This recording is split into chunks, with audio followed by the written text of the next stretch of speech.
That's right. We're going to be our own suspension tech. I can rebuild every one of these parts with new bushings and seals, which that's what I'm going to be doing with this anyways. Quick cut from TJ in the future. Like I said, I was going to bring you along for the good and the bad. Stay tuned because I think I screwed something up, and I haven't looked into it yet to find out what I did. So we're going to see that in the video in the future. So yeah, stay tuned for that. But what I've never done is any valving or internal suspension tuning, except for the clickers, which I'm very interested to see if I can do it. And one of the best ways to learn is with a gold valve. The great thing that you have behind the gold valve is not just the parts, not just the quality, but what you have is a company like Racetech who is providing you with all the key information of all the millions of suspension that they've probably done. Everything that they've learned, you have at your fingertip. So not only are you paying for amazingly, like exquisitely made products and parts, but that are anodized and machined to perfection, but you're also paying for the knowledge. So what you do is you go on their website, you type in your bike, you put in all your information on there, and it just spits out more information than I've ever seen before. But it tells you the type of oil your shock needs. It tells you how much oil and the type of oil your forks need. It tells you the spring rate for your rear shock, for your forks. And they offer gold valve kits. And what these gold valve kits do is it's a suspension tuner in a box. You're doing it yourself. And a lot of suspension tuners, especially Racetech shops, they go off of this information that you can get. You pay for it. It has a little code on the piece of paper that you put in their website, and it gives you all the information you need. It lets you see behind all the information. I mean, if you look at this is a bunch of gibberish to me, but there's just all the information that is needed. Now, not only that, can you just put in your bike and the type of riding you're doing, all that kind of stuff. They go even a step further. And what does that mean? I have a very strange use case for this stuff because I'm on a custom built electric bike. I talked to them. They had me get some weights for the front of the bike, the rear of the bike, the total weight of the bike, all the information so they knew, and they put together a custom suspension tune for my riding with this bike. So no matter what you're going to build, Racetech can really hook you up. So that's what the plan is today. There's, I don't know, 100, 200 videos online on how to tear forks apart. So I'm not going to bore you with that. We're going to get to what this is about, is what it actually takes to properly install a Racetech Gold Valve kit. And let's see what kind of difference it makes. After you go online, figure out what your shim stack's going to be, which that could be a chore. It's interesting to go through. It tells you exactly how thick they are. You set them out, and you get these shim packs. There are extras. They keep saying this throughout the whole thing. You are going to end up with extra shims. Point blank, period. There's more shims in this kit than what you actually use. So then you take your piston. We're going to build the piston. The first thing you need to do is there's a O-ring that goes around the middle of it. This O-ring technically doesn't seal anything. What it does is acts as, shall we call it, a spring for the actual seal. This Teflon seal will go around it and then be held in place as that lines up as we put it together into the shock body here in a minute.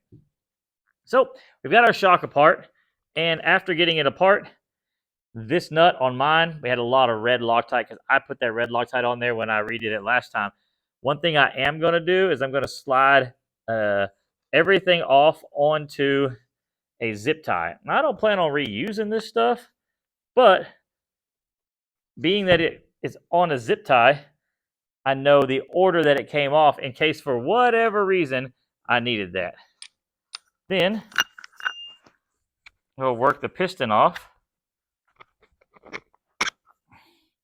like so. We'll run the zip tie through it. Now you will need some of these parts, so don't close your zip tie up.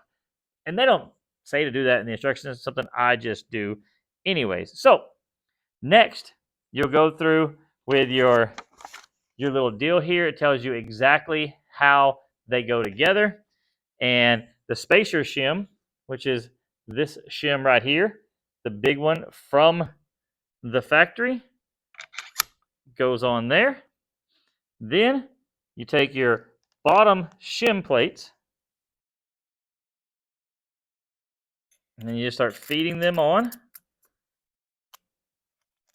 one at a time. I'm not going to make you sit here through all this. So once we get this on, we'll move on. Now it's time to install the piston.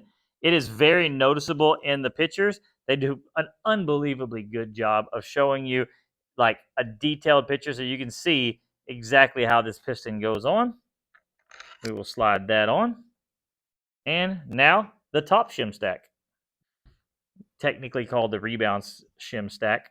It's going to be the smaller diameter. It even says that in here. So now you need to look and see exactly how much spacer you're going to need to be able to get the nut to sit over the top of it. So I'm going to need both of the spacers to be able to get it to sit over the top, and just like so. And like I said, if I make mistakes, I'll show you just the mistakes I made. And these spacers were supposed to be up under here. It shows it here. It says spacing shims as needed to be able to get the rebound plate. That's this to be able to be over that lip. It looks like I'm going to need at least one of these to get this over there. So that's what we're going to do. We're going to pull this back off again.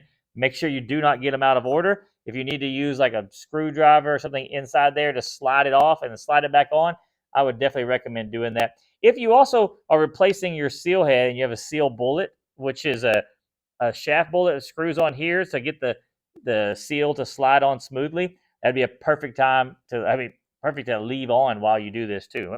All right, so let's pull this back off. We'll put our spacer in and go from there.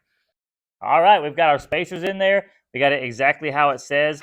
If you look here, that upper, I guess they'd call it rebound base plate, is supposed to be halfway through the little step, which we do have. So up next, we're going to torque this down with red Loctite and torque it down to your factory specs. It's pretty easy to find them. And we'll get this down on there, get this shock together. Oh, one thing we have to do, we'll soak this with some oil, and then we'll hold it on there as we slide this into the shock body. Super easy to do. And we'll get this all put together, and then we'll pull the forks apart and start on those next. We have got the forks apart. And the things that you're after inside your forks, well, at least I am, in this fork. Different forks have different designs. I can't remember what style this is, but it has two valves in there, two pistons, two valve sets. So that's going to be the first one here. I've already broke these loose, and we'll unscrew this. And once again, we want to keep these to, yeah, I'm going to magically make a tool appear in my hand because I'm going to need it. And there we go. So first thing we do, we'll take this nut off here, holding the shim stack down. Now, there's springs in these shim stacks, so we'll slide those off just like that. And then I put a zip tie through them to make sure that we keep them in order just in case. Like so. There we go. There's that one. Now, the one that goes on this, they have a breakdown of how it goes and then shows you, once again, you want to make sure that you're not too low or too high on this mounting to where it actually tightens up like it's supposed to. We know this one goes this way. So I feed the little deal through it. And I'm sure there's plenty of suspension guys that are laughing at me now, but being so cautious, but I just don't want this to come apart. So we do this. And see, I could have had that come apart, but it got lucky. So They have these little bushings for this one. Go right there, take up some space. Then, the way that I was doing it, like so, and get it on there. And it looks right.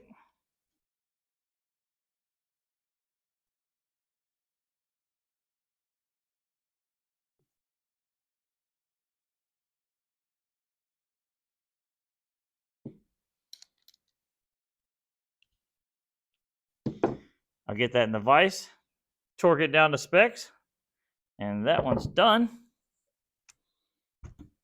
And this one here, the same thing. I've already broke the nut loose. Got this big washer on top. Oh, this is not a washer. That's actually has a spring underneath it. So there is some washers and spacers under this one. We'll leave those spacers there. And there's that.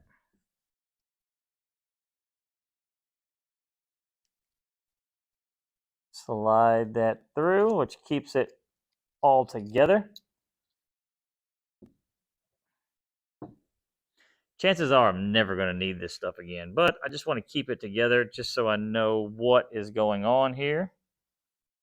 The top is going to have the spring. This is all of your valving and all of your adjustment for your front fork. We'll nip this. Oh, probably was loud. Sorry about that. And we'll pull that out. Line everything up.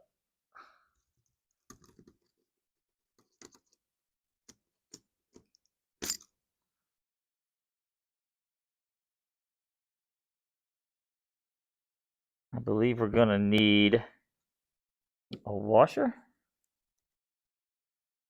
which is perfect right there.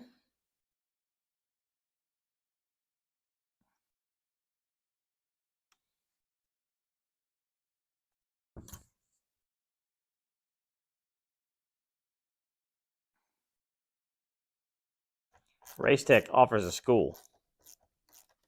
It's not the cheapest school, but man, I would love to go to it and learn about all the ins and outs inside there, because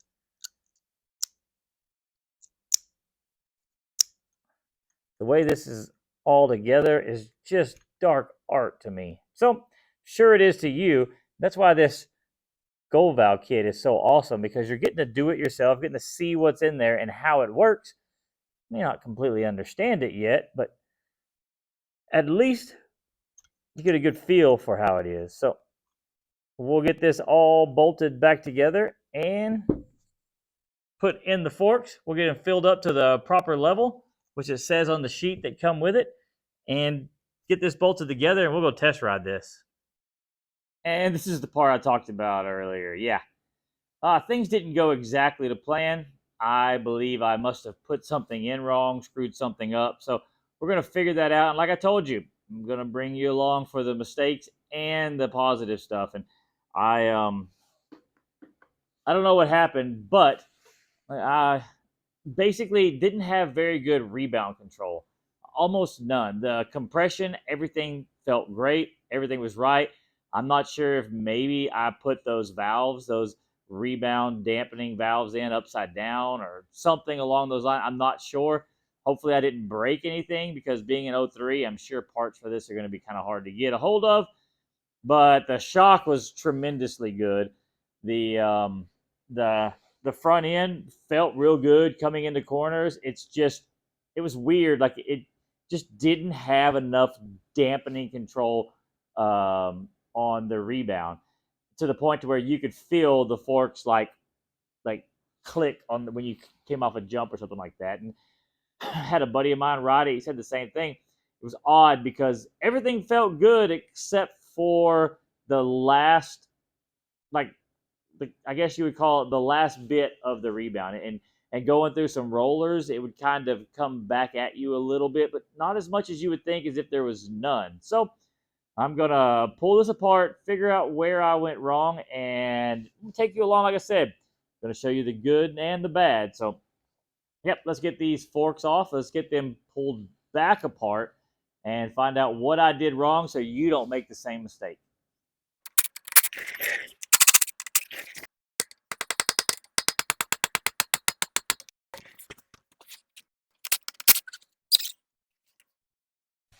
And I'm going to take it to the bench, tear it down, drain the oil out, and bring you along as take it and inspect what I screwed up. Okay, as I was pulling these off, I figured I'd do a quick test just to see. I turned the rebound adjusters all the way in, bottomed them out to see if it made any difference at all. And you can tell that one of these things is not like the other. Don't know if it shows up on video, but this one has some rebound dampening, and this one has none. So this is my problem fork. Don't have to tear this one apart.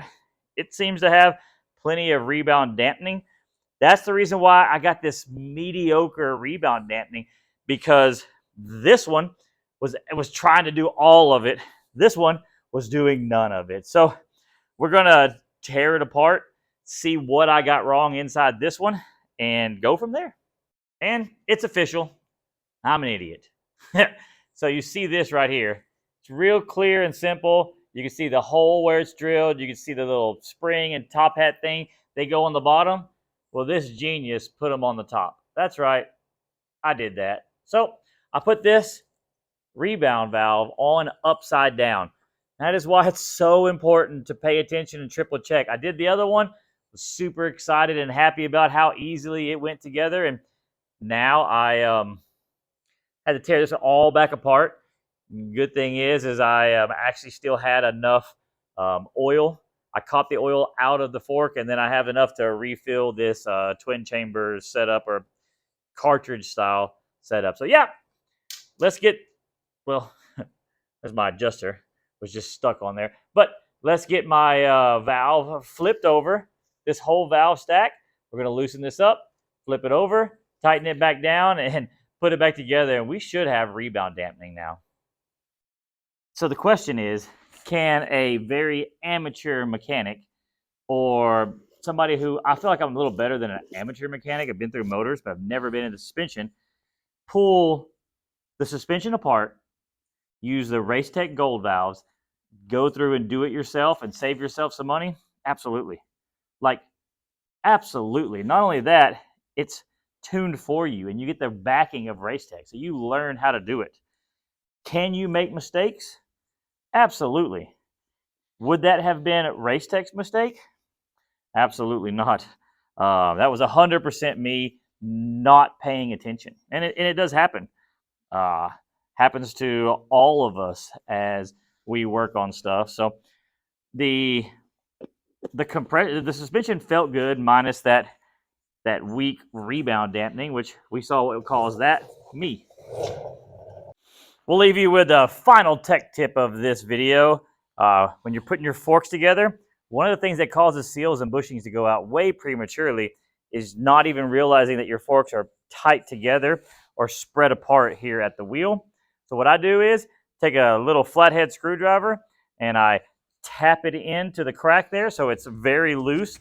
Axle is all tight on that fork over there, and these two clamps are loose. They can move, and then you just spin the wheel and then stop it. Spin the wheel and stop it a few times, and that will jar the suspension. You can also take it down and cycle it through a couple times. You want to make sure that this fork is free on there so it can self-center and line itself up. But any of these tech tips help you? Yeah. If any of these tech tips helped you, then give me a thumbs up. That would be awesome. And if you want to see more, I've got some more videos coming for this bike versus the gas bike.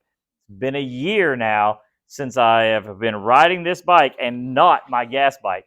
So my next video hopefully will be what it's like to ride an electric bike for a year and then get back on a gas bike. So that should be informative for a lot of you guys out there.